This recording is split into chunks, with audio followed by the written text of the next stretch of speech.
श्री राम जय जय राम। श्री राम जय राम। मेरे प्रभु राम, हम सबके श्री राम के इस 110 संस्करण में आप सभी का स्वागत है, आप सभी का हार्दिक अभिनंदन है। प्रिय मित्रों, आप सबको यह रामचरितमानस का यह सत्संग बहुत ही सुंदर लग रहा है। इसको लाइक करें, सब्सक्राइब करें, बेल आइकॉन जरूर दबा दें और इसको अधिक से अधिक अपने सोशल मीडिया में शेयर करें। यही आप सबकी भगवान श्री रामचंद्र जी के श्री चरण कमलों में मंगलमय सेवा होगी। प्रिय मित्रों, यदि आप प्रतिदिन इस रामचरितमानस सत्संग का श्रवण करते हैं, तो आप सबके जीवन की सभी समस्याओं का समाधान होगा। आपके जीवन में सुख शांति समृद्धि की वर्षा होगी। तो प्रतिदिन इस सत्संग के साथ बने रहिए। तो आइए प्रवेश करते हैं। जो निप तनयत ब्रह्म किमि नार विरह मति भोर, देखि चरित महिमा सुनत भ्रमित बुद्धि अति मोर। सियापति राम मेरे प्रभु राम। जो अनीह व्यापक विभु कोई, कहूँ बुझाहि नाथ मोहि सोई। अज्ञ जान रिस उर्जनि धरऊँ, और जे विद मोह मिटे सोई करऊँ। मैं बन दिखी राम प्रभुताई, अति भय विकलन तुम्हि सुनाई। तदपि मलिन मन बोधु न आवा, सो फलु भली भांति हम पावा।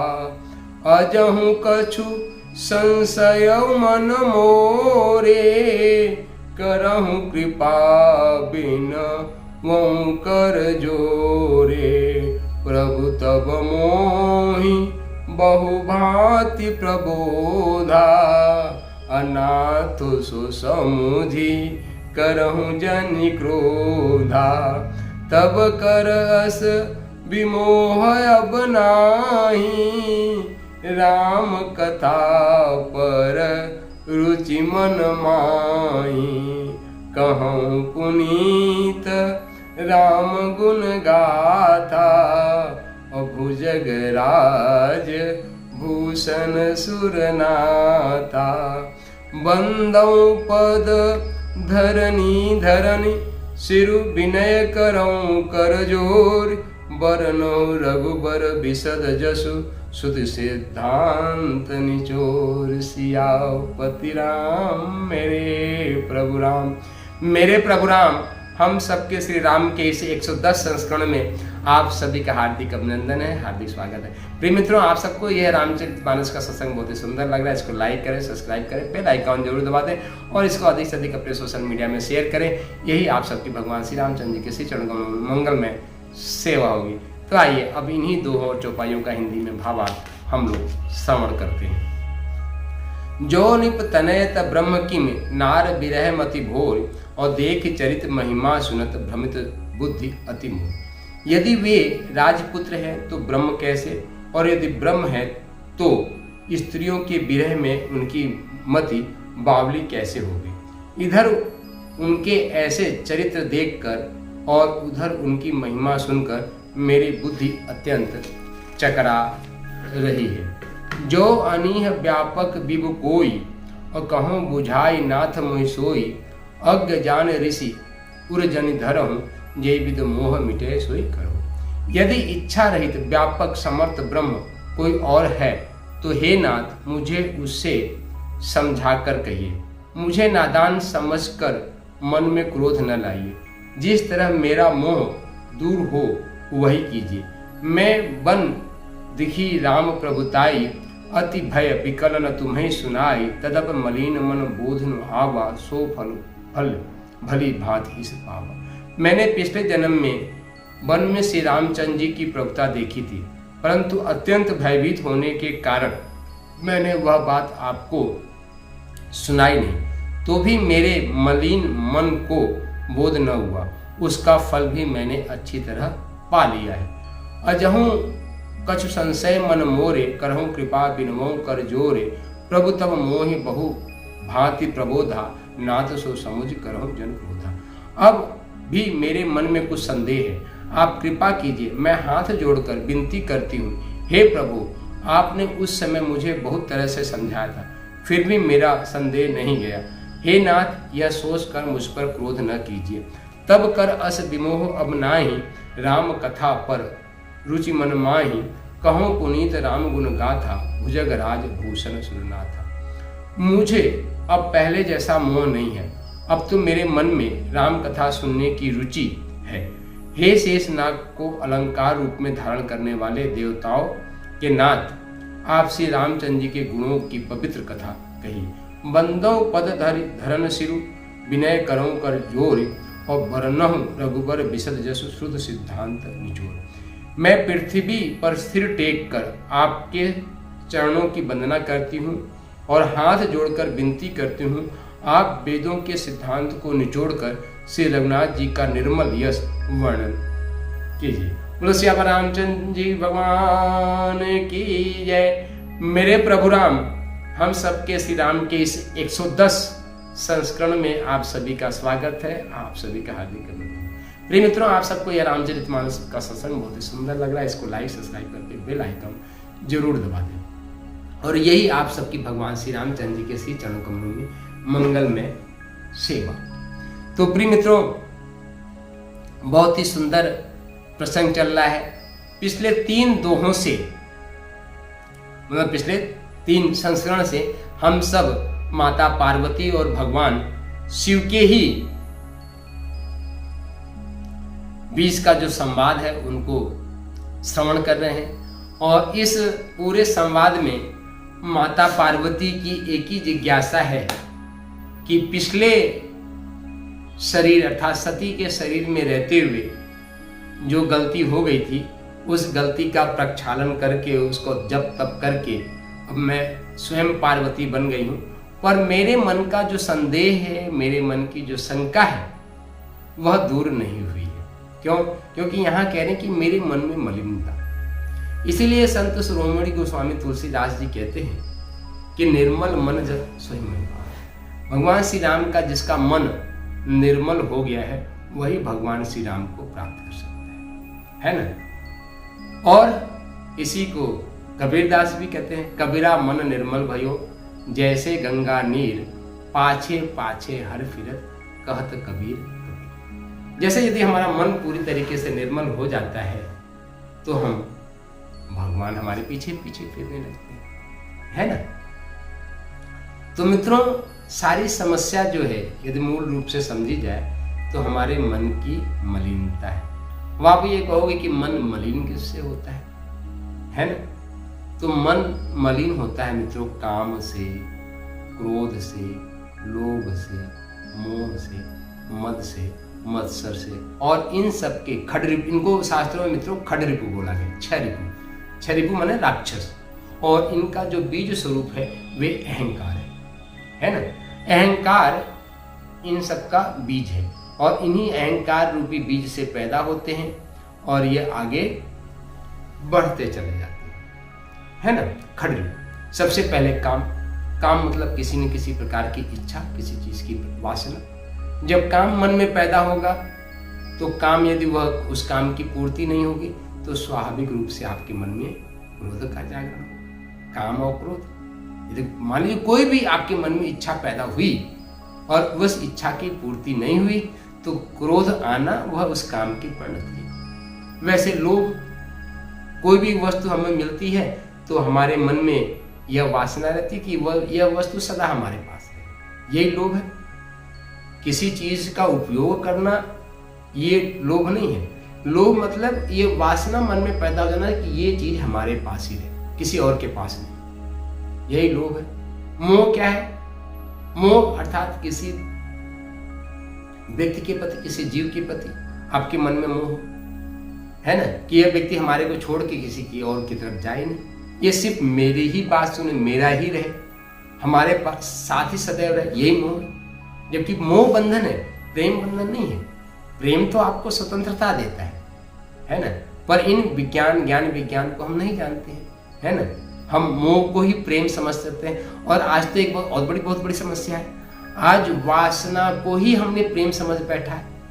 आज मनुष्य और स्त्री के प्रति जो वासना है, काम वासना है, उसी को हम लोगों ने प्रेम मान लिया। जो शारीरिक आकर्षण है, जो शारीरिक सम्मोहन है, हमने उसी को प्रेम मान बैठा है। आज की एक बहुत बड़ी विडंबना है, आज का बहुत बड़ा स्वार्थ है ना। और ऐसे ही मद और मत्सर मतलब कि हमेशा आलस में पड़ा रहना, मेरे से बड़ा कोई नहीं। मद मतलब आपके पास इतना पैसा है, मैं इतना पैसे वाला हूँ, मैं इतना पढ़ा लिखा इंसान हूँ। तो मद और मत्सर मतलब उसी में एकदम डूबे रहना, यही मत्सर। तो ये जो खडरिपु है मित्रों, यही मन की मलिनता है। और यह खडरिपु जो है हम सबके अहंकार के कारण ही पैदा होता है। और वास्तव में अहंकार कोई गलत तत्व नहीं है, अहंकार ही भगवान निरंकार का स्वरूप है। पर जब हम इस शरीर में आते हैं और भगवान निरंकार ही अहंकार रूप में इस शरीर में बैठ के इस शरीर को आगे बढ़ाते हैं, तो यही हमारी मन की मलिनता बैठ जाती है। अब आते हो कि यदि यह अहंकार ही काम क्रोध लोभ मोह मद मत्सर को पैदा करता और यही मन की मलिनता है, तो इसको दूर कैसे कर सकते हैं? इसको दूर करने के लिए ही हमारे शास्त्रों में 9धा भक्ति बताई गई है। यम नियम आसन प्राणायाम प्रत्याहार धारणा ध्यान समाधि तक बताई गई है। और इन विधियों को हम जब अपने जीवन में धारण करते हैं तो इनसे हमारा छुटकारा मिलता है। और इसी मलिन बुद्धि से छुटकारा पाने के लिए, और यही जब हमारी बुद्धि मलिन हो जाती है तो हमारी बुद्धि क्या होती है? भ्रमित हो जाती है। भ्रमित बुद्धि में और एक प्रकाशमान बुद्धि में क्या अंतर है? भ्रमित बुद्धि मित्रों सही और गलत का निर्णय नहीं कर पाती है कि क्या सही है और क्या गलत है। और इसी भ्रम की जो शिकार पिछले जन्म में माता सती भी हो गई थी। जब माता सती ने भगवान श्री राम, दशरथ नंदन श्री राम को अपनी प्रियतमा माता सीता के वियोग में जंगल में रोते हुए देखा कि एक जिसको लोग पूर्ण ब्रह्म परमात्मा मानते हैं, वह पूर्ण ब्रह्म परमात्मा एक सामान्य मनुष्य की तरह जंगल में रो रहा है। पशु पक्षियों से पूछ रहा है कि मेरी सीता कहां गई। और जब इस तरीके से रोता बिलखता परेशान भगवान श्री राम, दशरथ नंदन श्री राम को माता सती देखती हैं, तो उनके मन में भ्रम हो जाता है कि ऐसा कौन सा पूर्ण ब्रह्म परमात्मा जिसको हमारे पतिदेव भगवान शिव कैलाश से चल के यहाँ तक प्रणाम करने आए हैं, और प्रणाम भी बड़ी विनम्रता पूर्वक कर रहे हैं। और प्रणाम ही करने नहीं आए हैं, हर पल हर श्वासें भगवान श्री राम को अपने श्वासों में बसाए रखते हैं। तो इस जन्म में जो माता पार्वती हैं, भगवान शिव से यही प्रार्थना कर रही हैं कि हे नाथ, आप हमारे ऊपर कृपा कीजिए। वैसे तो पिछले पूर्व जन्म की पूरी कथा हमें याद है, हमने पूरी कथा हमारे मन मस्तिष्क पे है। और जब भगवान श्री राम की हमने माता सीता बन के परीक्षा ली थी, उसके बाद भगवान राम ने अपने दिव्य स्वरूप का भी दर्शन हमें कराया था। पर उसके बावजूद भी मेरे मन का जो भ्रम है वह पूरी तरीके से दूर नहीं हुआ है। तो हे नाथ, हे योगियों के आराध्य, हे तपस्वियों के आश्रय, है ना, आप हमारे ऊपर भी कृपा कीजिए और भगवान श्री राम के सुंदर मंगल प्रसंग को विस्तार पूर्वक हमें श्रवण कराइए। उस समय तो हमारे मन में भगवान श्री राम के प्रति अवज्ञा थी, पर आज आपकी यह दासी, माँ पार्वती स्वयं अपने लिए कहते हैं, आपकी आज यह दासी भगवान श्री राम की महत्ता के बारे में, उनकी कथा को विस्तार से सुनने का निवेदन आपके श्री चरणों में कर रही हैं। तो हे नाथ, कृपा पूर्वक आप भगवान श्री राम के मंगलमय कथा को हमें श्रवण कराइए और हमारे इस भ्रम को दूर कीजिए कि जो दशरथ नंदन भगवान श्री राम है वही पूर्ण ब्रह्म परमात्मा श्री राम है, कि दोनों में भेद है। और भेद है तो दोनों में क्या भेद है? जो पूर्ण ब्रह्म परमात्मा श्री राम है और जो दशरथ नंदन श्री राम है, दोनों में क्या भेद है? ये भी हमें आप बताइए। ऐसी कुछ जिज्ञासा, ऐसी कुछ है। और यहाँ पे क्या करें, वर्णव रघुवर विशद शुद्ध सिद्धांत निचोड़, मतलब जैसे हम संतरे को निचोड़ते हैं तो सुंदर रस निकलता है, गन्ने को निचोड़ते हैं तो रस निकलता है, वैसे ही आप सभी वेद सिद्धांतों को निचोड़ कर और जो भगवान राम का सुंदर स्वरूप है, जो विशद स्वरूप है, जो पूर्ण आप्त काम भगवान श्री राम का चरित्र है, उसको हमें आप सुनाइए। और मैं वर्तमान में आपके, यहाँ पे लिखती हैं, मैं पृथ्वी पर सिर टेक के आपके चरणों की वंदना कर रही हूँ। मैं वंदना कर रही हूँ कि आप भगवान श्री राम के विशेष स्वरूप को हमें श्रवण करें। मित्रों, भगवान श्री राम का चरित्र है ही ऐसा कि जितनी बार भी भगवान श्री राम के चरित्र को सुनो और गाओ, न तो मन भरता है और न तो ये श्रवण इंद्रिया जो समुद्र के समान है यही कभी भरती है। अब चिंतन करो मित्रों, यह दास भी न जाने कितनी बार रामचरितमानस का गायन किया है, पर आज भी जब रामचरितमानस का गायन करते हैं तो मन हमेशा आह्लादित और प्रफुल्लित हो जाता है ना, आनंदित और प्रफुल्लित हो जाता है। और इसी से जब हम रामचरितमानस का गायन करते हैं, उनका श्रवण करते हैं, इसी से हमारे मन की मलिनता दूर होती है और बुद्धि जो भ्रमित है उस बुद्धि का भ्रम दूर होके जागृत विवेक का स्वरूप धारण करता है। बुद्धि और विवेक में, विवेक मतलब जो जागृत है, जो एकदम प्रकाशवान है, जब बुद्धि जागृत और प्रकाशवान हो जाती है उसी को हम विवेक कहते हैं। और विवेकवान व्यक्ति के मन में सिर्फ कर्तव्य भावना से वह इस संसार के सारे क्रियाकलाप करता है। और भ्रम व्यक्ति काम, क्रोध, लोभ, मोह, मत्सर से ग्रसित होकर एक व्यक्ति संसार में नरक की भांति इस जीवन में जी रहा है। मित्रों, जैसा कि हम बार बार कहते हैं, उठो धरा के वीर सपूतो, धरती स्वर्ग बनाना है। कहीं और लोकों में स्वर्ग होगा कि नहीं होगा मित्रों, मुझे नहीं पता, है ना। और लोग कहते हैं कि यदि स्वर्ग की प्राप्ति करनी है तो उससे पहले मरना पड़ेगा। तो हम तो ये कहते हैं कि मरने के बाद स्वर्ग मिलेगा कि नहीं मिलेगा, आप जीते जी साधना करके, भक्ति करके आप इस जीवन को स्वर्ग बना सकते हैं। आप कहोगे क्या यह जीवन में स्वर्ग मिल सकता है? मित्रों, बहुत ही ईमानदारी के साथ, बहुत ही जिम्मेदारी के साथ, बहुत ही बहादुरी के साथ और बहुत ही समझदारी के साथ ये कह रहा हूँ कि यह दास, यह मिट्टी हर पल स्वर्ग रूपी अनुभूत करता है। संसार के किसी भी वस्तु का इस जीवन में कोई भी अभाव महसूस नहीं होता है ना। हमेशा स्वर्ग रूपी वातावरण में यह जीवन, यह मिट्टी अपने कालक्षेप को कर रहा है और यह दास, यह मिट्टी कर सकता है। तो यह सिद्धांत है, इस संसार में रहने वाला कोई व्यक्ति भी अपने जीवन में स्वर्ग रूपी वातावरण का अनुभव कर सकता है। यह संभव है, पूरी तरीके से संभव है। आप भी अपने जीवन को स्वर्ग रूपी वातावरण बना सकते हैं। कैसे बना सकते हैं? सिर्फ एक काम करना है, श्री के साथ श्वास लीजिए, राम के साथ श्वास बाहर है। श्री राम, श्री राम, श्री राम, श्री राम को अपने श्वासों में बसा लीजिए। मित्रों, विश्वास दिलाता हूँ आपका जीवन भी स्वर्ग बन जाएगा। आपके जीवन में कोई भी कोई समस्या, कोई रोग, कोई दोष, कोई परेशानी रह ही नहीं पाएगी, है ना। क्यों? क्योंकि आप काम, पूर्ण काम परमात्मा के सानिध्य को प्राप्त कर लेंगे। बस श्री राम को अपने श्वासों में बसा लीजिए। इसी भावना से आप सबके हृदय में बैठे हुए प्रभु श्री राम को, सिया राम मैं सब जग जानी और करहु प्रणाम जोर जुग पानी की भावना से आप सबके हृदय में बैठे परमात्मा को नमन बंदन करता हूँ और यह प्रार्थना करता हूँ कि आप सबके जीवन में सुख, शांति, समृद्धि और आनंद की वर्षा हो। आपका जीवन भी अपनी पूर्णता को प्राप्त करे। इसी भावना के साथ उठो धरा के वीर सपूतों, धरती स्वर्ग बनाना है। शक्ति शंभु, जय सिया राम। शक्ति शंभु, जय सिया राम। आइए कुछ पल, कुछ क्षण भगवान श्री राम का संकीर्तन करते हैं और आज के इस संस्करण को यहीं पे पूर्ण करते हैं। श्री राम जय राम, जय जय राम। श्री राम जय राम, जय जय राम। श्री राम जय राम, जय जय राम। श्री राम जय राम, जय जय राम।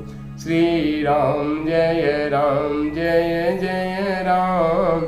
श्री राम जय जय राम, श्री राम जय जय राम, श्री राम जय जय राम, श्री राम जय जय राम, श्री राम जय जय राम, श्री राम जय जय राम, श्री राम जय जय राम, श्री राम जय जय राम, श्री राम जय जय राम, श्री राम जय जय राम, श्री राम जय जय राम, श्री राम जय जय राम, श्री राम जय जय राम।